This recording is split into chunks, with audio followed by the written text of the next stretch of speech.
Shalom dimanapun Anda berada pada hari ini. Kita berjumpa lagi di dalam Renungan Tengah Minggu yang saya beri tema Kekuatan dari Iman.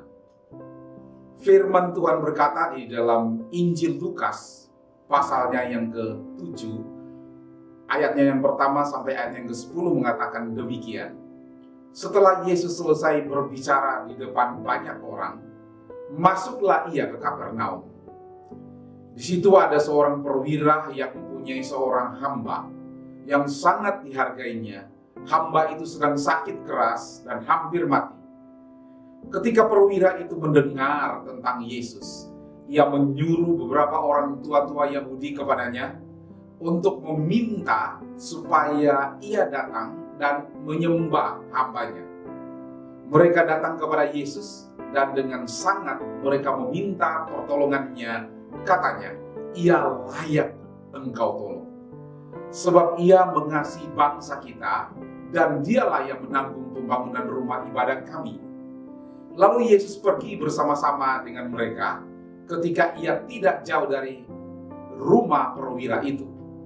Perwira itu menyuruh sahabat-sahabatnya untuk mengatakan kepadanya, Tuan, janganlah bersusah-susah, sebab aku tidak layak menerima Tuhan di dalam rumahku. Sebab itu aku juga menganggap diriku tidak layak untuk datang kepadamu. Tetapi katakan sepatah kata, maka hambaku itu akan sembuh. Sebab aku sendiri seorang bawahan, dan di bawahku ada pula prajurit. Jika aku berkata kepada salah seorang prajurit itu pergi, maka ia pergi. Dan kepada seorang lagi datang, maka ia datang. Ataupun kepada hambaku, kerjakanlah ini, maka ia mengerjakannya. Setelah Yesus mendengar perkataan itu, ia heran akan dia, dan sambil berpaling kepada orang banyak yang mengikuti dia, ia berkata, aku berkata kepadamu, iman sebesar ini tidak pernah aku jumpai, sekalipun di antara orang Israel. Dan setelah orang-orang yang ia suruh itu kembali ke rumah, didapatinya hamba itu telah sehat kembali. Tidak seperti biasanya, Yesus berkata kepada orang kafir demikian, iman sebesar ini tidak pernah aku jumpai, sekalipun di antara orang Israel. Seberapa lama seorang mengikut Tuhan tidak bisa menjadi ukuran kondisi rohani dan imannya. Kenyataan ini tidak berarti bahwa kita memaklumi dan kompromi dengan kelemahan iman orang tersebut. Perwira yang bertemu dengan Yesus yang dicatat dalam Lukas pasalnya yang ke-7 adalah seorang kafir, dan baru saat itulah ia bertemu dengan Yesus. Apakah keistimewaan dari perjumpaan itu? Tingkatan iman seseorang tidak bisa disamakan dengan pangkat, kedudukan, ataupun jabatan. Pangkat, kedudukan, ataupun jabatan seseorang memang biasanya akan mengalami kenaikan jenjang setelah ia menjalani satu periode atau jangka waktu tertentu. Akan tetapi, kondisi iman seseorang tidak bisa diukur dengan lamanya ia menjadi orang Kristen. Meskipun ia sudah menjadi orang Kristen bertahun-tahun lamanya, tidak secara otomatis imannya menjadi besar dan berkualitas. Bagaimana iman yang besar dapat kita ketahui? Yakobus mengatakan di dalam Yakobus 2 ayat yang ke-17, demikian juga halnya dengan iman. Jika iman itu tidak disertai dengan perbuatan, maka iman itu pada hakikatnya adalah mati. Iman dapat dikenali dari perbuatan. Ada dua hal yang melatar belakangi pernyataan Yesus kepada perwira kafir itu, yaitu perbuatan imannya dan buah atau hasil dari perbuatan iman. Mengapa Yesus menaruh perhatian kepada perwira ini? Bukankah ia baru pertama kali berjumpa dengannya? Dan lebih dari itu, bukankah perwira tersebut adalah seorang kafir? Hal yang menarik perhatian Yesus bukanlah penampilan seseorang, melainkan iman yang besar yang merupakan dasar setiap keputusan. Apapun yang pernah diperbuat perwira Kapernaum ini, yang jelas semua orang Yahudi tahu bahwa dia adalah orang kafir. Dilahirkan oleh orang kafir dan dididik secara kafir. Bertahun-tahun lamanya ia telah menerima konsep bahwa Tuhan tidak ada. Jika ia mengalami suatu kesulitan, ia pasti berusaha dan mendapatkan penyelesaian masalah dengan cara kafir, menurut tradisi dan adat istiadat nenek moyangnya yang juga kafir. Tetapi apakah yang dikerjakannya pada saat hamba yang sangat dikasihinya sakit? Ia mengambil keputusan yang tidak biasa dilakukannya. Ia memutuskan untuk datang kepada Yesus dan meminta pertolongan kepadanya. Imannya telah bersaksi bahwa di bawah kolong langit ini tidak ada nama lain yang diberikan kepada manusia yang olehnya manusia dapat diselamatkan kecuali di dalam nama Yesus Kristus. Dengan iman ia mengambil keputusan yang mungkin saja bertentangan dengan tradisi kafir dan ajaran yang pernah ia terima, yang dia yakini selama bertahun-tahun. Ketika ia mengambil keputusan untuk datang kepada Yesus, hal itu merupakan sesuatu yang serba menyulitkan. Nah, kalau begitu, pelajaran apakah yang bisa kita dapatkan dari seorang perwira kafir tersebut sehingga kita memperoleh berkat dari firman Tuhan ini? Pelajaran yang pertama adalah iman dilihat dari sebuah keputusan yang diambil. Tidak ada pernikahan yang bahagia tanpa menjadikan Kristus sebagai Tuhan dan pusat kehidupan rumah tangga. Terbentuknya sebuah rumah tangga sebenarnya merupakan masalah pilihan dan keputusan. Tidak ada orang bisa menyatakan rumah tangganya bahagia dengan menikahi orang yang tidak memiliki hubungan pribadi dengan Tuhan. Kalaupun bisa bahagia, sifatnya hanyalah semu dan sementara. Atau mungkin karena memang belum ada permasalahan serius yang harus diputuskan bersama. Sebab setiap keputusan yang diambil seharusnya dilandasi oleh iman yang sama. Jika anak sakit dan tidak ada harapan untuk disembuhkan, seorang yang beriman pasti akan berkata, "Aku akan berdoa dan membawa anakku kepada Tuhan." Sebaliknya, langkah yang diambil orang yang tidak beriman, yaitu membawa anaknya kepada dukun dan meminta pertolongan. Contoh lain, misalnya ada pencuri yang masuk dalam rumah dan berhasil membawa barang-barang yang ada di dalam rumah tersebut. Orang beriman sungguh-sungguh percaya kepada Allah akan berkata, "Kita serahkan saja semuanya masalah ini kepada Tuhan." Dan saya yakin bahwa Tuhan mempunyai rencana yang baik di balik dari semua peristiwa ini. Tetapi seorang yang tidak beriman berkata, "Kita cari orang pintar untuk menanyakan masalah ini." Nah, apakah dapat dikatakan bahagia jika setiap permasalahan dalam rumah tangga selalu dilandasi dengan persepsi yang berbeda-beda dan diselesaikan dengan pertengkaran? Rasul Paulus mengatakan, "Sebab hidup kami ini adalah hidup karena percaya, bukan karena melihat." Dalam ayat ini, Paulus menjelaskan adanya dua dasar pengambilan sebuah keputusan. Yang pertama, pengambilan keputusan yang didasarkan pada penglihatan. Dalam bagian lain, Paulus mengungkapkan bahwa apa yang dahulu dianggapnya sebagai kebanggaan atau keuntungan, sekarang dianggapnya sebagai suatu kerugian karena Kristus Yesus. Paulus hidup dan dibesarkan di tengah lingkungan orang yang berpendidikan. Ia tahu bahwa apa arti mengambil sebuah keputusan berdasarkan pengalaman yang ia miliki, berdasarkan pendidikan ataupun pertimbangannya, dan menurut pendapat orang banyak yang ada di lingkungannya. Namun, ia sadar bahwa apa yang dari daging adalah daging dan hanya memikirkan hal-hal yang dari daging. Keputusan seperti itu didasarkan pada penglihatan. Yang kedua, pengambilan keputusan yang didasarkan kepada iman. Paulus mengatakan bahwa hidup yang dijalaninya sekarang ini adalah hidup karena percaya dan bukan karena melihat. Paulus tahu bahwa segala sesuatu yang dahulu dianggapnya kebanggaan, namun setelah perjumpaannya dengan Kristus, semuanya kemudian dianggapnya sampah.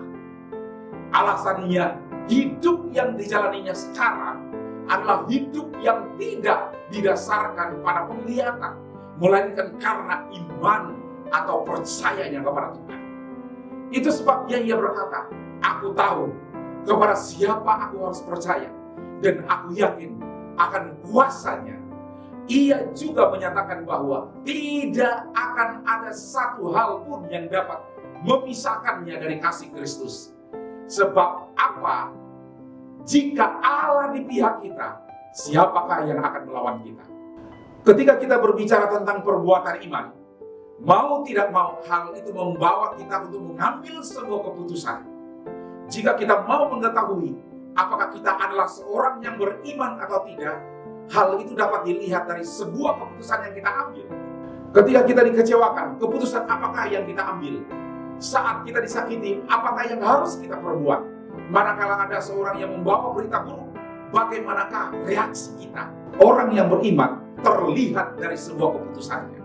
Meskipun perwira Kapernaum itu adalah seorang kafir, keputusan yang diambilnya untuk mendapatkan penyelesaian masalah yang ia hadapi adalah datang kepada Yesus, sumber segala pengharapan dan pertolongannya.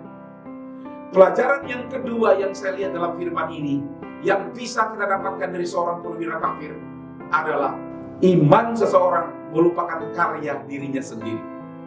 Perwira Kapernaum ini sudah berbuat banyak untuk kebaikan bagi orang lain. Hampir setiap orang mengetahui hal itu. Mereka memperbincangkan apa yang pernah dilakukan perwira tersebut. Mestinya ia bangga dengan reputasinya yang sedemikian baik.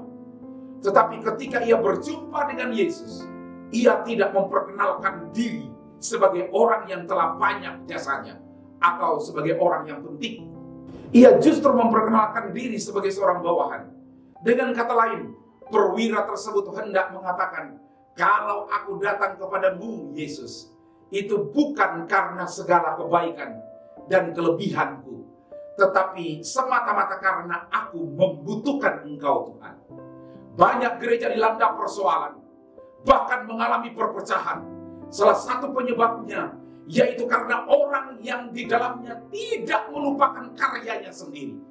Setiap kali timbul persoalan, selalu saja pernyataan pembelaan diri. Seperti, kalau bukan saya, siapa lagi yang berperan menyelamatkan gereja ini? Sayalah yang paling banyak berkorban untuk kemajuan gereja ini. Dan pernyataan-pernyataan yang lainnya seperti ini. Saya bilang bodoh, tidak mengerti bahwa semuanya itu karena Tuhan. Orang selalu mengingat apa yang pernah diperbuatnya dan berusaha untuk menonjolkan dirinya sendiri. Hal ini juga bisa berakibat dalam kehidupan rumah tangga. Rumah tangga tidak mungkin bisa bahagia jika suami atau istri tidak berusaha melupakan karya dirinya masing-masing. Masing-masing merasa bahwa dirinya jauh lebih penting daripada pasangannya. Rumah tangga pun tidak bahagia bila masing-masing pihak tidak saling membutuhkan. Penyelewengan dan perceraian sering terjadi karena masalah ini. Istri merasa bahwa tanpa suami pun ia bisa bertahan hidup. Demikian pun sebaliknya. Rumah tangga tidak mungkin dapat bertahan jika di antara suami dan istri tidak saling membutuhkan dan menahan diri. Meskipun masing-masing pernah saling mengecewakan, mereka tetap harus bisa saling melupakan karya dirinya dan saling membutuhkan. Iman membuat seseorang melupakan karya dirinya dan menyadari betapa pentingnya kehadiran orang lain bagi dirinya sendiri. Itu sebabnya perwira Kapernaum ini tidak lagi mengingat-ingat apa yang pernah dilakukannya. Ia sama sekali tidak mempermasalahkan bangunan yang pernah dibuatnya bagi orang Yahudi. Sebaliknya, ia berkata kepada Yesus, "Aku tidak layak. Aku membutuhkan Engkau.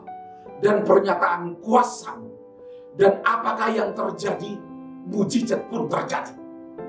Di dalam ayat yang ke-10 dituliskan, dan setelah orang-orang yang disuruh itu kembali ke rumah, didapatinya hamba itu telah sehat kembali. Jadikanlah gereja sebagai gereja yang bertumbuh, dengan saling membutuhkan antara satu dengan yang lain. Jadikanlah rumah tangga saudara sebagai rumah tangga yang bahagia, dengan menjadikan setiap anggota di dalam rumah tangga saudara sebagai pribadi-pribadi yang saling membutuhkan dan saling mengasihi antara satu dengan yang lain. Betapa bahagianya rumah tangga jika antara suami dan istri dan anak-anak saling memahami dan menghargai keadaan masing-masing. Jadikanlah rumah tangga sebagai jalinan kasih yang akrab. Istri tanpa suami tidak akan bisa merealisasikan tujuan hidup berumah tangga dengan baik. Begitupun sebaliknya, Allah menempatkan seorang suami sebagai pelindung yang setia. Dalam ikatan ini masing-masing akan dapat merasakan hidup berkemenangan di dalam Tuhan Yesus. Pelajaran yang ketiga yang bisa kita dapatkan dari seorang perwira kafir adalah iman seseorang menghasilkan buah yang indah. Selanjutnya, dari kehidupan perwira Kapernaum ini, kita dapat melihat buah perbuatan imannya. Dalam Lukas pasalnya yang ke-7 ayat yang ke-9 dikatakan demikian. Setelah Yesus mendengar perkataannya itu, ia heran akan dia. Dan sambil berpaling kepada orang banyak yang mengikuti dia, ia berkata, "Aku berkata kepadamu, iman sebesar ini tidak pernah aku jumpai sekalipun di antara orang Israel." Ada sesuatu yang luar biasa ditunjukkan dalam ayat ini. Tuhan memuji manusia, bukan manusia memuji manusia, melainkan Tuhan memuji umatnya. Peristiwa ini mengingatkan kita tentang Ayub. Tuhan memuji kesalehannya di hadapan lawannya, seperti yang tertulis dalam Ayub pasal yang kedua ayat yang ketiga. Apakah engkau memperhatikan hambaku Ayub? Sebab tiada seorang pun di bumi ini seperti dia, yang demikian saleh dan jujur, yang takut akan Allah dan menjauhi segala kejahatan. Dengan kata lain, Tuhan ingin mengungkapkan pujiannya terhadap Ayub. Tuhan bangga terhadap anak-anaknya yang sungguh-sungguh beriman kepadanya. Pada hari terakhir nanti, hanya ada dua pernyataan yang akan diucapkan oleh Yesus. Pernyataan yang pertama adalah pernyataan kutuk, di mana ia akan menatap dengan sinis dan berkata, "Enyahlah dari hadapanku, hai kamu pembuat kejahatan." Pernyataan yang kedua adalah pernyataan pujian, di mana dengan tersenyum, ia, Yesus, akan berkata, "Mari, masuklah hai hambaku yang baik dan setia. Engkau telah setia di dalam perkara yang kecil, dan engkau akan mendapat tanggung jawab dalam perkara yang besar." Iman seseorang akan menghasilkan buah, dan buah tersebut akan membuat Allah menatap sambil tersenyum dan memberikan pujian. Karena itulah kita harus tetap bertahan di dalam iman percaya kita kepada Yesus. Tidak peduli apapun yang kita alami selama hidup di dalam dunia ini. Kita perlu terus mengingat perkataan Yesus yang pernah ia ucapkan. Jika anak manusia itu datang, adakah ia mendapati iman di bumi? Meskipun sebagai orang yang sudah percaya, bisa saja kita mengalami pergumulan dan meneteskan air mata, serta kita kecewa dengan apa yang kita alami di muka bumi ini. Namun perkara besar akan terjadi, di mana kita akan berhadapan muka dengan Allah. Kita akan melihat Allah menatap kita, dan senyumannya dan pujian yang akan dilontarkan kepada kita. Mari, masuklah hai hambaku yang baik dan setia. Ketika itu banyak orang akan meneteskan air mata bahagia. Tuhan mungkin akan pernah merasakan adanya pergumulan yang sangat berat. Namun aku melupakan segalanya karena kebahagiaanku sekarang menghapuskan segalanya. Mungkin kita berkata, Tuhan, aku sudah banyak dikecewakan, tetapi aku sama sekali tidak akan membalas mereka yang pernah menyakiti diriku. Dan sekarang aku bersyukur sebab hari ini aku melihat buahnya di mana Engkau memuji aku. Amin. Tuhan memberkati kita semua. Mari kita datang kepada Dia, kita akan berdoa bersama-sama. Tuhan, aku menyerahkan seluruh jemaatmu dimanapun mereka berada yang mendengarkan firman Allah yang hidup ini. Hamba mau berdoa menyerahkan mereka dalam pergumulan hari-hari ini. Pergumulan ekonomi, pergumulan anak-anak, pergumulan keluarga, pergumulan pekerjaan, pergumulan bisnis, pergumulan berbagai hal yang mereka hadapi. Tuhan berikan jalan keluarnya, biar mereka tetap kuat mengiring bersama-sama dengan Engkau. Kondisi apapun yang mereka hadapi hari-hari ini, Allah sumber pengharapan tetap setia menjagai dan menyertai dari hari ini sampai selama-lamanya. Tuhan Yesus memberkati kita semua. Amin.